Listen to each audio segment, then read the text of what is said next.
दिल्ली एक ऐसा शहर जहां हर सड़क के नीचे दबी है एक कहानी। कुछ कहानी मोहब्बत की, कुछ कहानी सल्तनत की और कुछ कहानी ऐसी जिसे सुनकर आज भी नींदें उड़ जाती हैं। 1978 दिल्ली अपने आप को सुरक्षित समझती थी। लोग शाम को अपने बच्चों को अकेले भेज दिया करते थे, लेकिन किसी को नहीं पता था कि एक रात दिल्ली की सड़कों पर दो दरिंदे घूम रहे थे जो दो बच्चों को ही नहीं बल्कि पूरे भारत की मासूमियत को छीनने वाले थे। ये कहानी है गीता चोपड़ा, संजय चोपड़ा और उन दो नामों की जिन्होंने पूरे भारत को दहला दिया, रंगा और बिल्ला। मेरा नाम है मनीष और आप देख रहे हैं रंगा और बिल्ला, दिल्ली डार्केस्ट नाइट। 26 अगस्त 1978 दिन शनिवार, धौला कुआं Delhi. Officer enclave captain Madan Mohan Chopra का घर। उस घर में खुशी थी, उत्साह था, क्योंकि उस रात 8 बजे ऑल इंडिया रेडियो पर एक बच्चों का प्रोग्राम आने वाला था और उस प्रोग्राम में होस्ट करने वाली थी उनकी 16 साल की बेटी गीता चोपड़ा और उसमें हिस्सा लेने वाला था उनका 14 साल का बेटा संजय चोपड़ा। बच्चों के पिता कैप्टन चोपड़ा खुद बच्चों को रेडियो स्टेशन छोड़ने जाने वाले थे, लेकिन ऐन वक्त पर उनके घर पर गेस्ट आ गए। कैप्टन साहब को लगा धौला कुआं से रेडियो स्टेशन जाना बच्चों के लिए रोज का काम है, इसलिए उन्होंने दोनों बच्चों को चौराहे तक छोड़ दिया और बस या टैक्सी से जाने को कहा। ठीक रात 8 बजे एयर इंडिया रेडियो का सिग्नेचर ट्यून बजा, लेकिन रेडियो पर जो आवाज आई वो गीता की नहीं थी। कमरे में खामोशी छा गई। कैप्टन चोपड़ा ने चैनल बदला, फिर वापस लगाया, लेकिन बच्चों की आवाज कहीं नहीं थी। उन्हें लगा शायद प्रोग्राम कैंसिल हो गया होगा। उन्हें क्या पता था कि उस वक्त उनके बच्चे दिल्ली की सड़कों पर मौत से लड़ रहे थे। रात के करीब 8:40 पर कैप्टन चोपड़ा स्कूटर लेके बच्चों को वापस लेने निकले। तय हुआ था रात के 9 बजे दोनों बच्चे प्रोग्राम के बाद ऑल इंडिया रेडियो के गेट के बाहर मिलेंगे, लेकिन जब वो वहां पहुंचे बच्चे वहां नहीं थे। उन्होंने इंतजार किया 5 मिनट, 10 मिनट और फिर 20 मिनट, फिर अंदर जाकर पूछा और जवाब मिला, सर गीता और संजय तो आज यहाँ पर पहुँचे ही नहीं। उस पल ये सुनकर एक पिता के पैरों तले जमीन खिसक चुकी थी। उसी वक्त दिल्ली की सड़कों पर एक पीली फिएट कार दौड़ रही थी। कार के अंदर 2 आदमी और पीछे डरे हुए 2 बच्चे। ड्राइवर सीट के पीछे बैठी लड़की जोर जोर से ड्राइवर सीट पर बैठे आदमी के बाल खींच रही थी और सामने बैठा लड़का पूरी ताकत से लड़ रहा था। कार के बाहर से गुजरते हुए भगवान दास नाम के एक आदमी ने ये सब देखा। उसे कुछ गलत लगा। वो स्कूटर रोककर कार की तरफ भागा, लेकिन इससे पहले वो कार तक पहुंच पाता फिएट कार तेज स्पीड से भाग गई।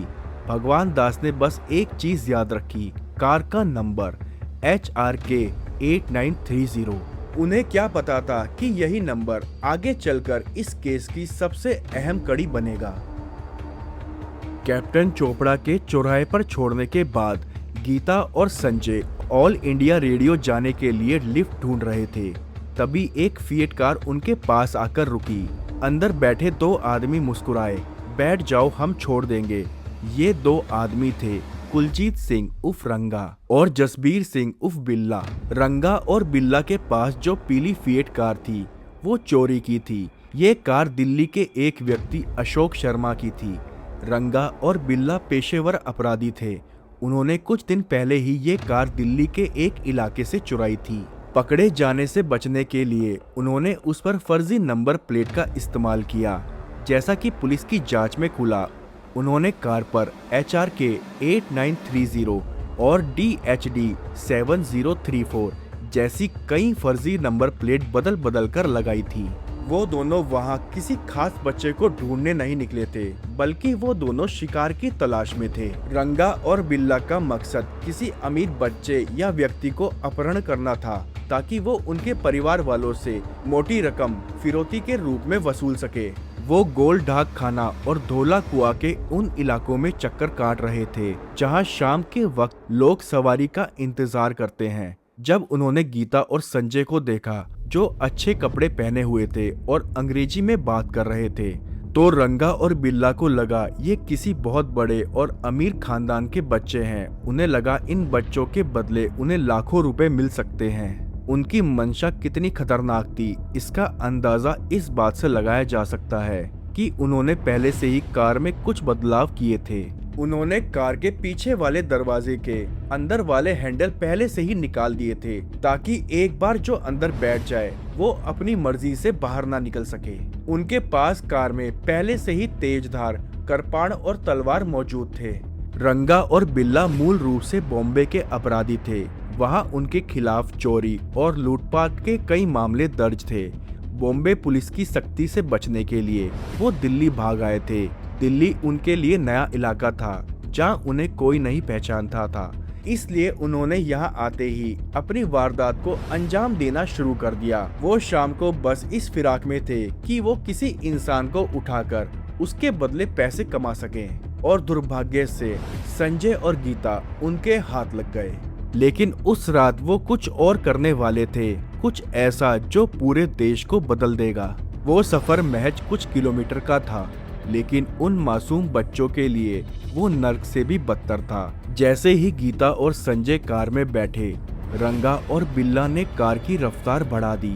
बच्चों ने जब देखा कि कार ऑल इंडिया रेडियो की तरफ मुड़ने के बजाय सीधा धोला कुआं की तरफ जा रही है, तो उन्होंने सवाल किया, अंकल आप हमें कहाँ ले जा रहे हैं?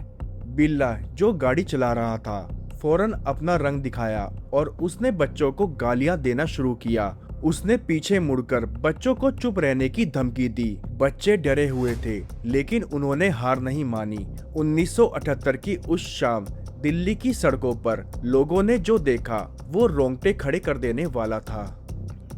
14 साल का संजय अपनी बहन को बचाने के लिए रंगा और बिल्ला से भिड़ गया। उसने कार की सीट पर खड़े होकर रंगा के मुंह पर मुक्के चलाना शुरू कर दिया और गीता ने अपनी पूरी ताकत लगाकर ड्राइवर सीट पर बैठे बिल्ला के बाल पीछे से पकड़कर खींचना शुरू कर दिया। उसका मकसद था कि बिल्ला का कंट्रोल गाड़ी से हट जाए और गाड़ी कहीं टकराकर रुक जाए ताकि वो शोर मचाकर अपनी जान बचा सके। बच्चों को काबू करने के लिए रंगा और बिल्ला ने उन पर बुरी तरह हमला किया। रंगा ने एक धारदार कृपाण निकाली और संजय पर वार किया। संजय का कंधा बुरी तरह कट गया और खून कार की सीटों पर फैल गया। उस समय एक चश्मदीद इंद्रजीत सिंह ने देखा कि कार के अंदर हाथापाई चल रही है। जब गीता चिल्लाते हुए बोली, हमें छोड़ दो, हमारे पिता नेवी में हैं। ये सुनकर रंगा थोड़ा डर गया। उसने बिल्ला से कहा, दोनों बच्चे फौजी के हैं, हमें मुसीबत हो जाएगी, इन्हें छोड़ देते हैं। लेकिन बिल्ला ने कहा कि अब बहुत देर हो चुकी है, अब हमें इन्हें खत्म करना होगा, वरना हम फंस जाएंगे। बच्चों ने भागने की आखिरी कोशिश में कार के गियर के साथ छेड़छाड़ की और उसे न्यूट्रल कर दिया। गाड़ी बीच सड़क पर एक पल के लिए रुकी भी, लेकिन इससे पहले कि बच्चे गेट खोल पाते, उन्हें एहसास हुआ कि दरवाजों के अंदर हैंडल गायब है। रंगा ने पहले ही उन्हें निकाल रखा था।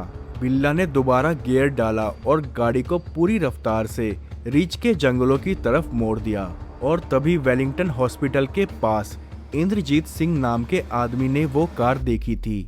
उसे अंदर कुछ गड़बड़ लगी। उसने स्कूटर से पीछा शुरू किया।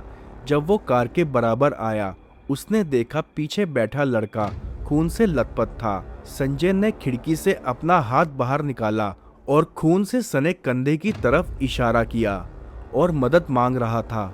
इंद्रजीत ने चिल्लाकर पूछा कि क्या हुआ, लेकिन तभी कार रेड लाइट तोड़कर निकल गई।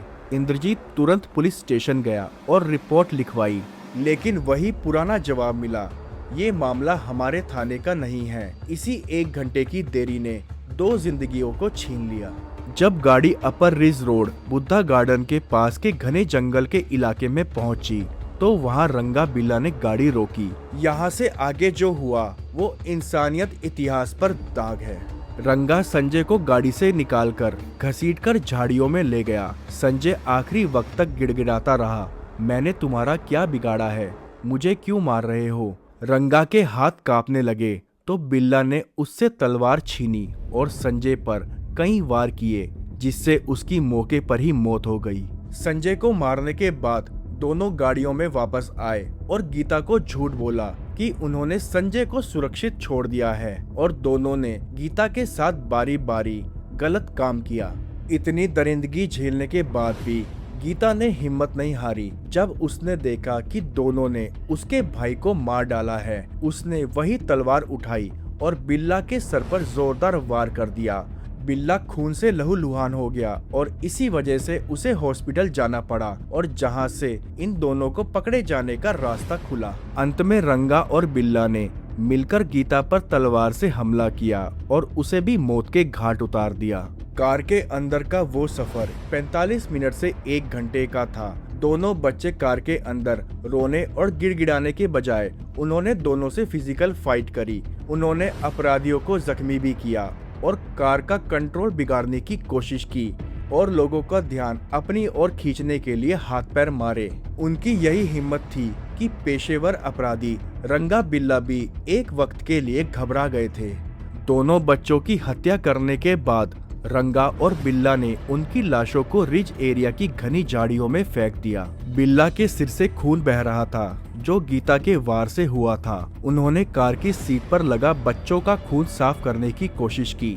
इसके बाद वो उसी चोरी की कार से वेलिंगटन अस्पताल पहुंचे, जहां उन्होंने अपना झूठा नाम विनोद और हरभजन लिखवाया।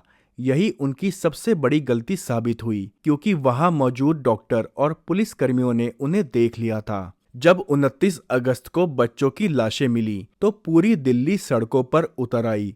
तत्कालीन प्रधानमंत्री मोरारजी देसाई की सरकार को विपक्ष ने बुरी तरह घेरा। लोगों का गुस्सा इतना था कि पुलिस स्टेशन पर पथराव होने लगा। दिल्ली यूनिवर्सिटी के छात्रों ने कॉलेज बंद कर दिया और न्याय की मांग को लेकर प्रदर्शन किया। दिल्ली की सड़क पर सिर्फ एक ही नारा था, रंगा बिल्ला को फांसी दो। पुलिस ने उस समय गवाहों और लोगों के बताए हुलिये के आधार पर स्केच तैयार करवाए थे।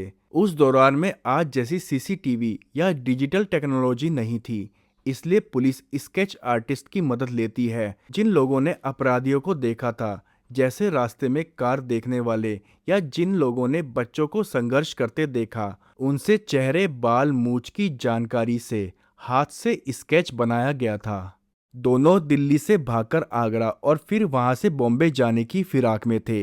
वो कालका मेल ट्रेन के एक मिलिट्री डिब्बे में छिपकर सफर कर रहे थे। वहां मौजूद सैनिकों को उनकी हरकत पर शक हुआ। जब सैनिकों ने अखबार में छपे स्केच और फोटो से मिलान किया तो वो दंग रह गए। रंगा और बिल्ला ने भागने की कोशिश की, लेकिन फौजियों ने उन्हें दबोच लिया और अगले स्टेशन पर पुलिस के हवाले कर दिया। अदालत में ये केस बेहद ही तेजी से चला। हालांकि रंगा बिल्ला ने अपने बयान बदल दिए थे, लेकिन डॉक्टर और पुलिसकर्मियों की गवाही, जिन्होंने उन्हें हॉस्पिटल में देखा था, चश्मदीदों इंद्रजीत और भगवान दास की गवाही, अस्पताल के रिकॉर्ड और सबसे मेन गीता द्वारा किया गया बिल्ला के सर पर वार का घाव, इन सब सबूतों ने उनकी सजा पक्की कर दी। निचली अदालत ने उन्हें फांसी की सजा सुनाई, जिसे हाई कोर्ट और सुप्रीम कोर्ट ने भी बरकरार रखा। करीब 3.5 साल बाद 31 जनवरी 1982 की सुबह तिहाड़ जेल में दोनों को फांसी दी गई।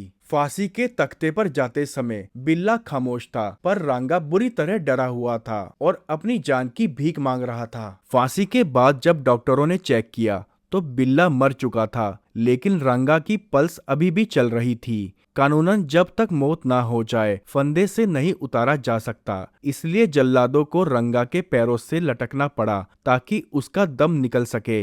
ये घटना जेल के इतिहास में आज भी चर्चा का विषय रहती है। रंगा और बिल्ला के परिवार वालों ने उनकी लाशें लेने से इनकार कर दिया। जेल प्रशासन ने उनका अंतिम संस्कार किया। इस केस के बाद भारत सरकार ने महसूस किया बच्चों की बहादुरी को सम्मानित करना चाहिए, इसलिए गीता चोपड़ा और संजय चोपड़ा वीरता पुरस्कार शुरू किए गए, जो आज भी हर साल गणतंत्र दिवस पर उन बच्चों को दिए जाते हैं जिन्होंने अपनी जान को जोखिम में डालकर किसी दूसरे को बचाया या फिर साहस दिखाया। ये कहानी आज भी हमें याद दिलाती है कि अपराधी चाहे कितना भी शातिर हो, पर एक मासूम की बहादुरी उसे अंजाम तक पहुंचाने के लिए काफी है। रंगा और बिल्ला मर गए, लेकिन सवाल अभी भी जिंदा है। अगर उस रात पुलिस तुरंत हरकत में आती और लोग और साहस दिखाते तो शायद आज संजय और गीता दोनों जिंदा होते। ये सिर्फ एक क्राइम स्टोरी नहीं है, ये उस समाज का एक आईना है जहां दरिंदे हमेशा रहेंगे, लेकिन गीता और संजय जैसी बहादुरी क्या